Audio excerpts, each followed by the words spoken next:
Good evening, my dear students. How are you, all of you? I hope you are feeling well. You are feeling well, so I am feeling well. You are quite well, so I am quite well. Thank you so much, all of you. Please come to the point. Point पे आते हैं. आज आप बेहतर use पढ़ने वाले हैं. क्या आप जानना चाहते हैं कौन सा यूज पढ़ने वाले हैं? क्या आप जानना चाहते हैं? अरे भैया, क्या मेरे सारे बोल्ड स्टूडेंट्स जानना चाहते हैं कि आज कौन सा यूज पढ़ना है? आज आपको यूज आप हैज, हैव, हैड पढ़ना है. क्या पढ़ना है? यूज आप हैज, हैव, हैड पढ़ना है. I mean you have about to study use आप has, have, had. आज आप यूज आप हैज, हैव, हैड पढ़ने वाले. ओके, चलिए प्लीज अटेंशन एवरीवन, कृपया ध्यान दीजिएगा. जैसे भी जिस कंडीशन में, जैसे भी जिस कंफर्टेबल में आप पढ़ सकते हैं. रटना नहीं है, समझना है. क्या करना है? समझना है. तो please try to understand. Use आप हैज, हैव, हैड. सबसे पहले आपको देखना है कि हैज और हैव का प्रयोग कहां किया जाता है, कैसे किया जाता है और क्यों किया जाता है. चलिए देखिए, हैज का प्रयोग एक वचनकर्ता, जिसको इंग्लिश में सिंगुलर सब्जेक्ट कहते हैं. एक वचनकर्ता लल्ला कौन कौन से होते हैं? एवरीबॉडी नोज, आई मीन सभी लोग जानते हैं. ही, सी, इट, राम, मोहन, सोहन, रोहन, ईटीसी इत्यादि. एक वचनकर्ता के साथ हैज का प्रयोग किया जाता है और बहुवचनकर्ता के साथ आई, यू, वी, दे, ये सब बहुवचनकर्ता होते हैं. बहुवचनकर्ता के साथ हैव का प्रयोग किया जाता है. ओके, किसका प्रयोग किया जाता है? हैव का प्रयोग किया जाता है. तो देखिए, इसका एक फार्मूला है. सब्जेक्ट आप अच्छी तरह जानते हैं कि अनुवाद करते समय सबसे पहले सब्जेक्ट लिखते हैं ना. फिर सब्जेक्ट एक वचन हो तो हैज, बहुवचन हो तो हैव, प्लस नाउन. ठीक है, नाउन, क्योंकि हैज, हैव का तात्पर्य के पास है या रखता है या रखती है आता है. क्या आता है? जैसे मेरे पास 2 किताबें हैं, है ना. मेरे पास 2 किताबें हैं, उसके पास एक बाइक है. क्या है? उसके पास एक बाइक है. तो के पास या रखता है, रखती आता है. तो ऐसे वाक्यों में हम हैज, हैव का प्रयोग करते हैं. ठीक है. और था, थी, थे आता है पास्ट में तो हैड लगाते हैं. जैसे एक राजा के 4 रानियां थी. एक राजा के 4 रानियां थी तो उसमें क्या लगाएंगे? हैड लगाएंगे. क्या लगाएंगे? हैड लगाएंगे. तो एक सिंपल फार्मूला बन गया कि सब्जेक्ट हैज या have plus noun present tense में, है ना. हैज, हैव का प्रयोग प्रेजेंट में करते हैं और हैड का प्रयोग किस में करते हैं? पास्ट में करते हैं. किस में करते हैं? पास्ट टेंस में करते हैं. परहैप्स ये बात आपको समझ में आ गई होगी. इनफैक्ट चलिए देखते हैं. जैसे पहला सेंटेंस है, उसके पास एक मोबाइल है. क्या है? मोबाइल है. देखिए, के पास आया ना, तो इसमें हैज या हैव का प्रयोग हुआ.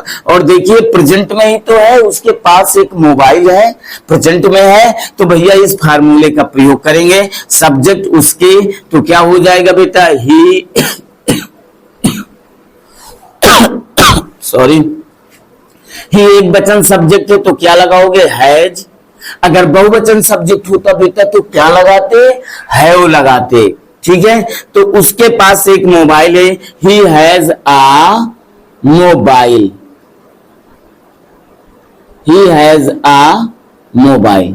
उसके पास एक मोबाइल है या वह एक मोबाइल रखता है. अनुवाद यही होगा, he has a mobile. Clear हुआ? Very good. मेरे पास एक बाइक है. तो मेरे पास देखिए, मेरे, आई मीन्स मैं या मेरे, आई. अब आई देखो, सिंगुलर सब्जेक्ट है, प्लूरल है. एक वचन है या बहुवचन करता है? बहुवचन करता है. देखिए, आई, यू, वी, दे, बहुवचन करता के साथ क्या लगाएंगे? हैव लगाएंगे. तो I have a bike. A bike. I have a bike. मेरे पास एक बाइक है. क्लियर हुआ? बहुत आसानी से. जैसे भी जितने भी कंफर्टेबल में आप पढ़ सकते हैं। अगर आप बैठे हैं तो बहुत आसानी से बैठकर ही समझ सकते हैं, अगर आप लेटे हुए तो लेटकर भी आप देख सकते हैं, आई मीन समझ सकते हैं, पढ़ सकते हैं, कोई बात नहीं, जैसे भी आपको कंफर्टेबल लगे वैसे आप पढ़ सकते हैं, कोई बात नहीं। एक किसान के दो पुत्र थे, देखिए थे आया, पास्ट का सेंटेंस हुआ है ना। एक किसान के दो पुत्र थे, तो अरे भैया जब इसका अनुवाद करेंगे एक किसान, तो अ फार्मर, क्या होगा अनुवाद, अ फार्मर हैड लगेगा ना, हैड। फिर क्या है, एक किसान के दो पुत्र थे, a farmer had two sons, a farmer had two sons, एक किसान के दो पुत्र थे। ओके, मुझे जुकाम है, क्या है, जुकाम नहीं जुकाम है, तो आई हैव कोल्ड, क्या हो जाएगा बेटा, आई हैव कोल्ड। ये देखिए मुझे जुकाम है, आई हैव कोल्ड, क्लियर हुआ। नेक्स्ट, मेरी एक होनहार बेटी है या बेटा है, तो मेरी, तो क्या लिखेंगे, आई, मेरी एक होनहार बेटी है, तो आई हैव आ प्रोमाइजिंग, क्या होगा, promising daughter, DAUGHTER, I have a promising daughter, मेरी एक होनहार बेटी है, आई हैव अ प्रोमाइजिंग डॉटर, क्या होगा, आई हैव अ प्रोमाइजिंग डॉटर। अगर होता मेरा एक होनहार बेटा है, तो आई हैव अ प्रोमाइजिंग सन, क्या होता, आई हैव अ प्रोमाइजिंग सन। क्या ये बात क्लियर हुई, क्लियर हुई ना, वेरी गुड। उसमें कुछ विशेष गुण थे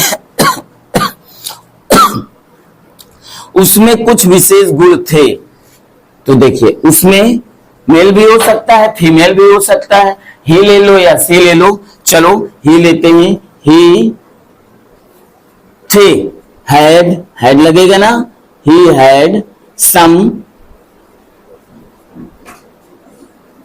विशेष, special, SPECIAL, special qualities,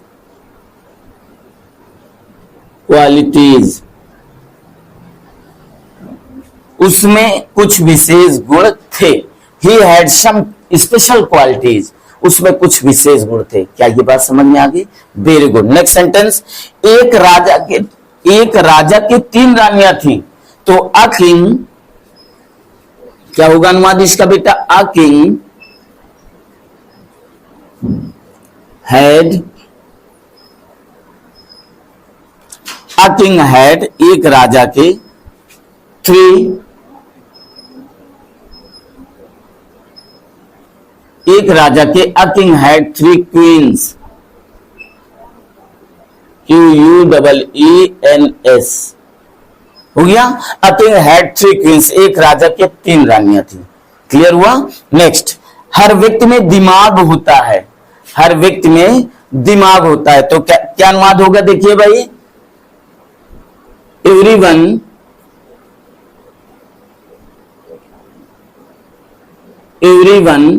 has mind,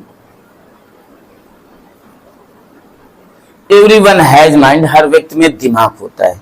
क्या ये बात समझ में आ गई, बहुत ही सिंपल सेंटेंस है, लेकिन बहुत ही इंपॉर्टेंट है तो simple, it is very easy, but it is the most important, है इजी सेंटेंस, लेकिन यूज आना बहुत जरूरी है।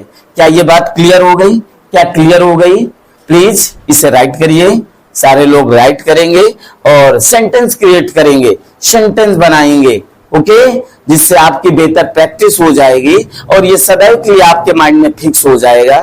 Okay, thank you so much, thank you so much. Next video में नया कंटेंट आने वाला है, सभी लोग बेहतर तरीके से तैयार रहिएगा पढ़ने के लिए, समझने के लिए। Okay, Thank you so much all of you and thank you watching for my video.